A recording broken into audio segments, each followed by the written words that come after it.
Would you vote for legislation that would guarantee the right to an abortion? I think that's an issue we'll have to address. Surely you've thought about it. I'm not going to speculate on any issue, on any piece of legislation that's never been written. Yeah, that's former Maryland Governor Larry Hogan, who's now running for the Senate as a moderate.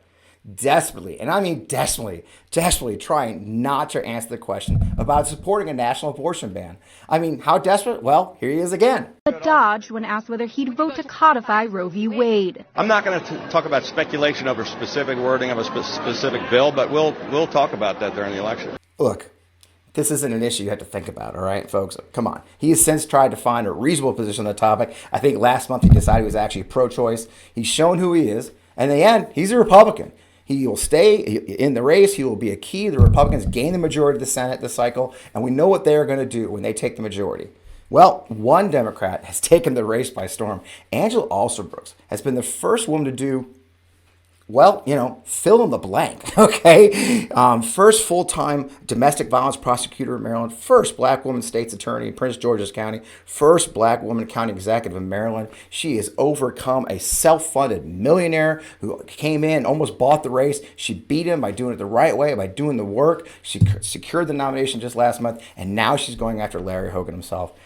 Look, guys, I'm not going to lie. I'm a big fan of Angela. I've been trying to get her in the hot seat for a while. I've been anxious to do it, and we're finally here. So I'm Fred Wellman, the host of On Democracy, the FP Woman, right here on the MeidasTouch Network, and this is In the Hot Seat with Angela Alsobrooks. Wow. Angela, welcome to the show. Welcome to the MeidasTouch Network. I know you're busy. I've been trying to get you in the hot seat for a while. Thanks for joining me, and welcome to the MeidasTouch Network.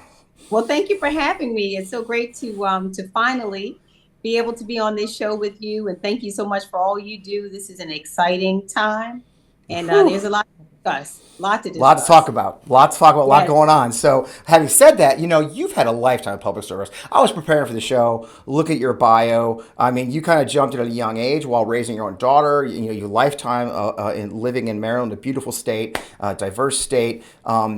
You've done it all: state's attorney, prosecutor, and now you're running for the Senate. What drove you to make this leap to the U.S. Senate? Well, when you mentioned that I've had a lifetime of service, 27 years serving families in my community as the first ever full-time domestic violence prosecutor, working to not only protect families, but to make sure my daughter could live in a community that was as safe as the one I had grown up in. That's honestly the way that I came into elective service. Yeah. But I've also served as county executive. And what I've come to know is that all of our families want the same thing. I grew up in a working class family, a mom who served for many years as a receptionist, my dad, a car salesman. And so it's been a priority for me to fight for affordable housing and economic opportunity. But in this moment, as we fight for democracy, and fight for the kitchen table issues that families need every day, I'm reminded that none of us has the right to sit on the sidelines and really complain about what we don't like. You got to get in there and fix it. So that's why I'm running for U.S. Senate, is to continue the service I've provided over 27 years and to make sure that America's freedoms are protected and that our future is secure. Well, it's the next step, and we need it right now. It's been a really tough week, a tough year, right? And of course, the Republicans are looking at this election as a chance to take power. We've got Donald Trump. We've got the majority. A lot of people are saying that this is going to be a tough race for the Democrats to maintain control of the Senate. I know they think that the Senate majority runs right through that beautiful state just north of D.C. that many of them have to drive through to get to work, right? And they think Larry Hogan is their guy to do it for them. He's being portrayed as a moderate who'll be able to win in a blue state as a former governor. They think they have a shot, don't they? Well, you know what? You framed it correctly when you said, first of all, the stakes of this election couldn't be any higher.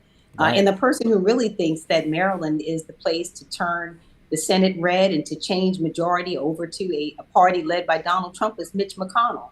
He's the person who invited my opponent into this race, believing that not only would they have an opportunity to flip the Senate to Republican control, but thereby really jeopardizing so many of the freedoms that we've come to enjoy, everything from choice, which we know that they have a real intention. We've seen now what these Republicans have done. It is their intention to not only ban abortion nationally, but we understand now that as a part of their platform, they also want to block the reproductive freedoms that people like my 19-year-old daughter ought to have a right to expect, everything from contraception to IVF. This is what they are really hoping to be able to roll back. Yep, and that is the thing. And if they get that majority, there's no question going to do that. And that you brought up that point. It's been a shocking week at the Supreme Court. They've handed down a couple rulings this entire cycle that makes us all wonder, is abortion rights going to be safe? But not just abortion rights anymore. IVF and even contraceptives are in danger right now.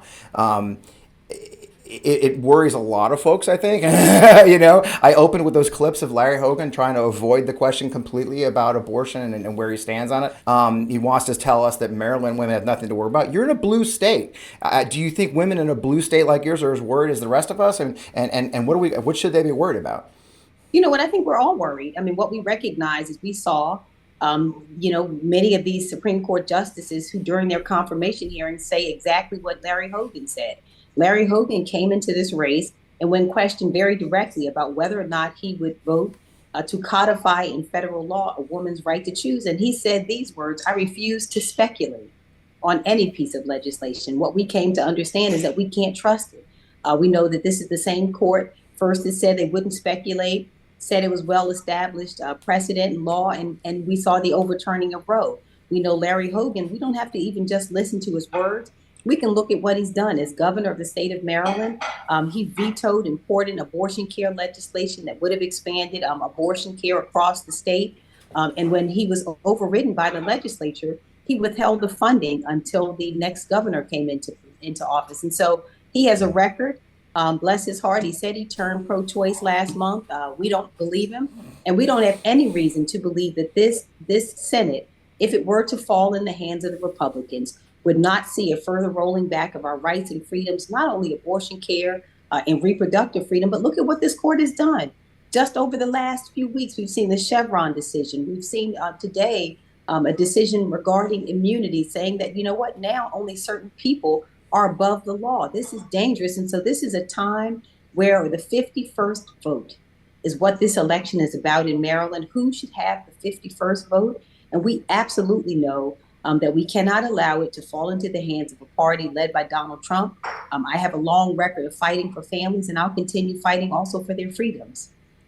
Yeah, and that is the freedoms, right? That's that we keep talking about. I mean, you've got some of the most extreme members of the MAGA movement up there in the Senate when you get up there. You've got J.D. Vance, you got Tommy Tuberville, who's applauding today the decision this week about the immunity. They're already sitting in the Senate. It's already extreme. I think a lot of Americans are. I mean, I don't know how your phone's going, but my phone's blowing up with friends and others of both parties really wondering about the future of our democracy, right? Between and that, and I mean, I've said myself a few times, ma'am, online that this is a choice between a liberal democracy or an autocracy of some kind, if not a Christian nationalist autocracy. I mean, Project 2025 is this just disgusting, dismantling our government. I mean, are you seeing those kind? Are you hearing those kind of worries as you campaign? Oh, absolutely. People are terrified. And again, they understand what they're seeing. In the court's decision today, we're moving closer and closer to authoritarianism, where we say now a person who is president is above the law, can break the law, and unlike ordinary people, and I'm a former prosecutor, so I believe that no person is above the law.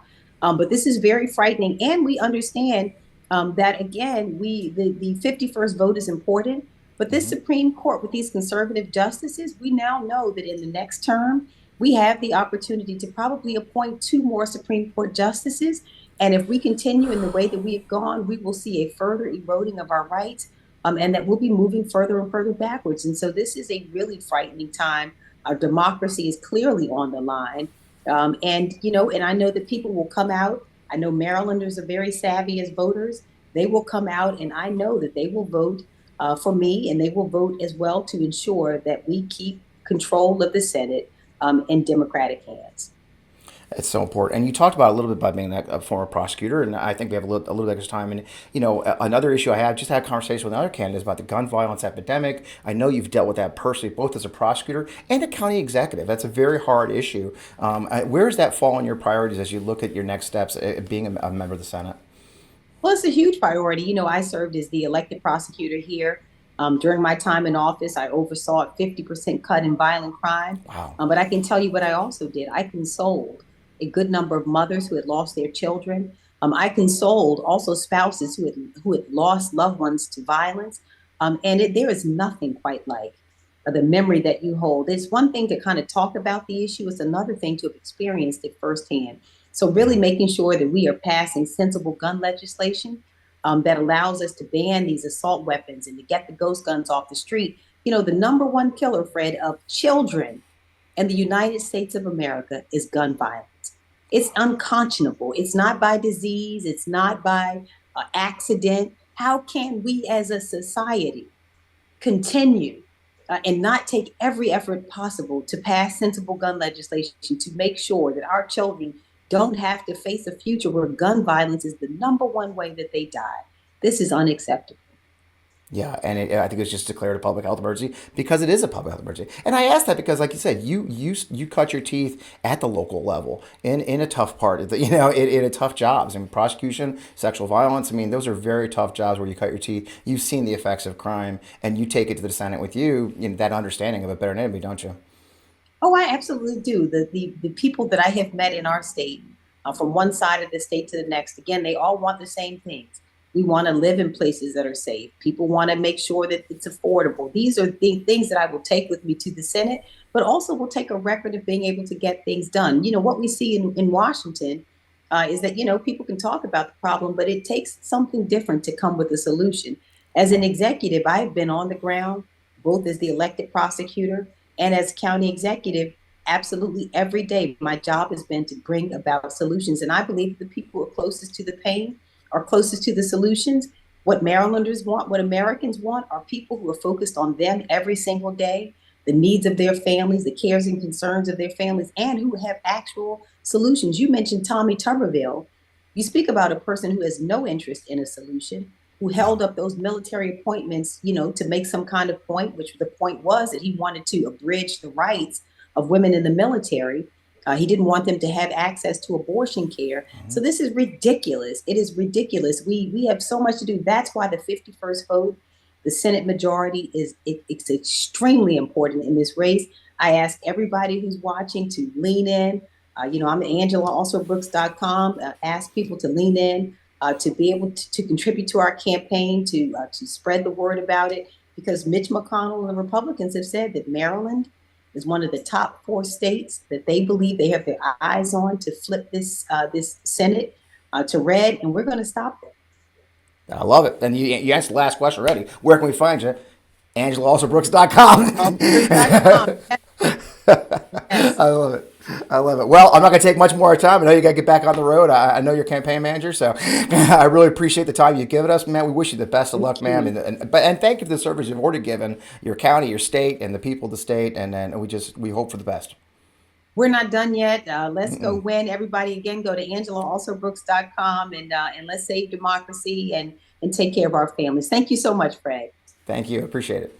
All right.